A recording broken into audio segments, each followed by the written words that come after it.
Do you want to learn a cool trick to train your brain, help your kids, and make your life a lot easier? We have Margaret Mason Tate today to show you how to do just that. Welcome to Parenthood Prep, the only show that helps sleep-deprived parents and overwhelmed parents-to-be to successfully navigate those all-important early years with their baby, toddler, and child. If you're ready to provide the best care for your newborn, manage those toddler tantrums, and grow with your child, you're in the right place. Now, here's your host, baby and parenting expert, Devin Clement. Hi, gang. It's Margaret Mason Tate back with you for a solo episode of the Parenthood Prep podcast. I'm so happy to be here again. Today, we're going to talk about something that I've been doing for a long time that works to help bring both egalitarian parenting practices into your house and also to help bolster your brain health, if you can believe it. This thing is called speaking second. Now, if you've been listening for a minute, you know that I am Appalachian. I am from Greenville, South Carolina, in the foothills of the Appalachian Mountains, and I find it very challenging to say things that tend to prop up like intense patriarchal values and stuff like that. So telling people who are often women or socialized as women to speak second is a little triggering to me and to a lot of people. I don't want you to hear it in that way. Let me cook, as the kids are saying these days. Let me cook. This is the suggestion that I'm making. Speak second is an imperative to not be the first person to respond in a room full of adults when your child expresses a need, a desire, asks a question, etc. So let's say a very common occurrence would be you and your partner are in a room together and you are trying to shift from being what we're calling default parent. If your kid comes in and asks you where their socks are, you are not the only qualified person to answer that question in that room. And so my suggestion and my idea, the thing that I do, is speak second. Be the second person to respond. Let somebody else step in and answer that question.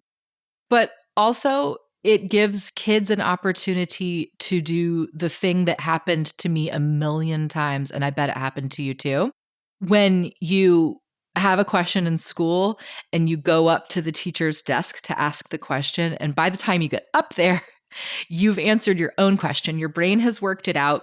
You get up there and you go, never mind. And then you go and sit back down and you answer the question on your test or your quiz or whatever. Kids learn so much from that. And they can't do that if your response is immediate. They can't have any type of lingering refresher understanding if there's no silence to be found in that.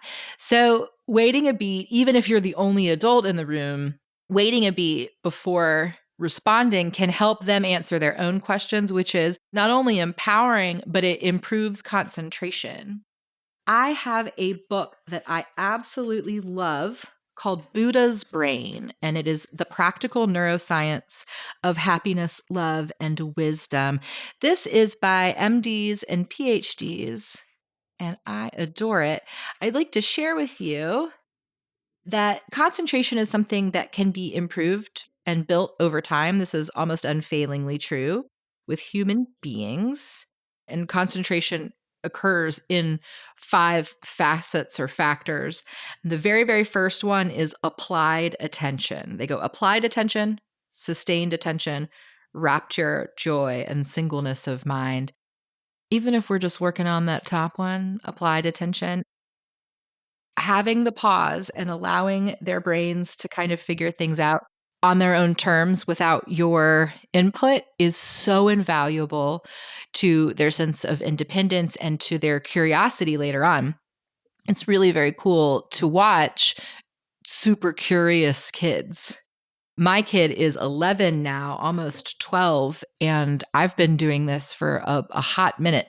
As a single parent, it can be challenging to build a community that you trust and that you like and that your values align with. And so any chance I get when I'm around other adults, when my child says something into a room of us, I love taking an opportunity to not be the one to respond.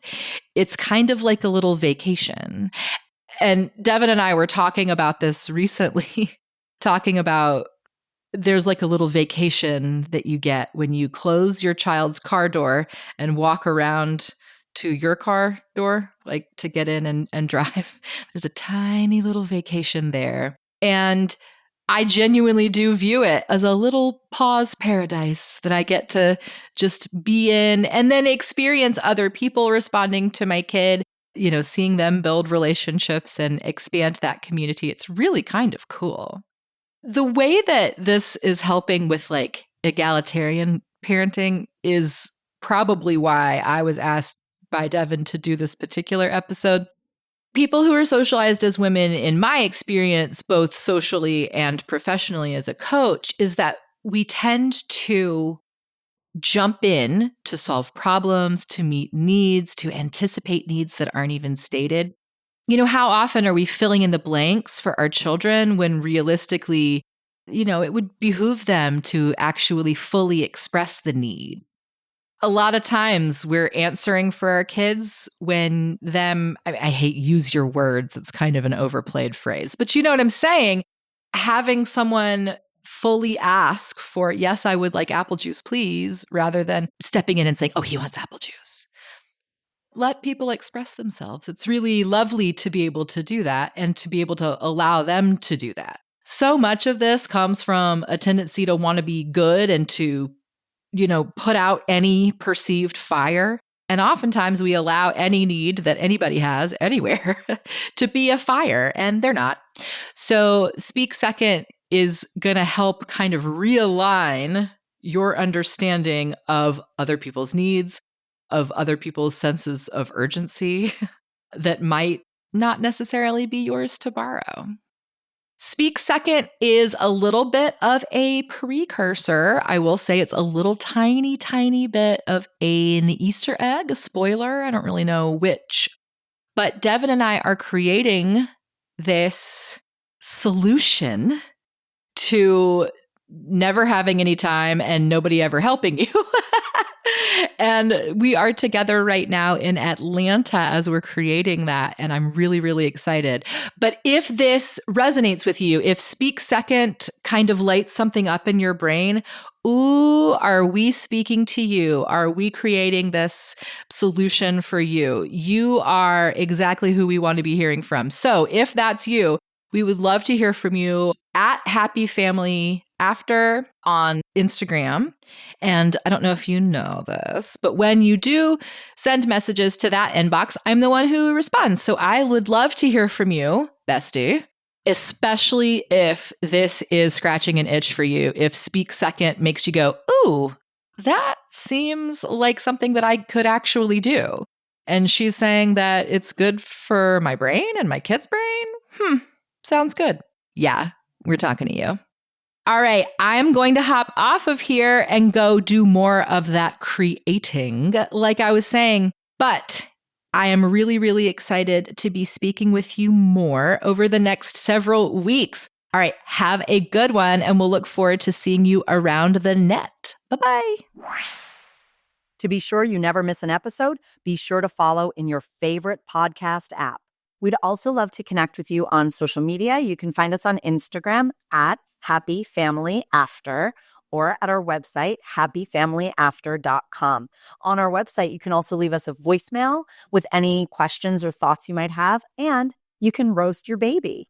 Talk to you soon. Thanks for listening to this week's episode of Parenthood Prep. If you want to learn more about the services Devin offers, as well as access her free monthly newborn care webinars, head on over to www.happyfamilyafter.com.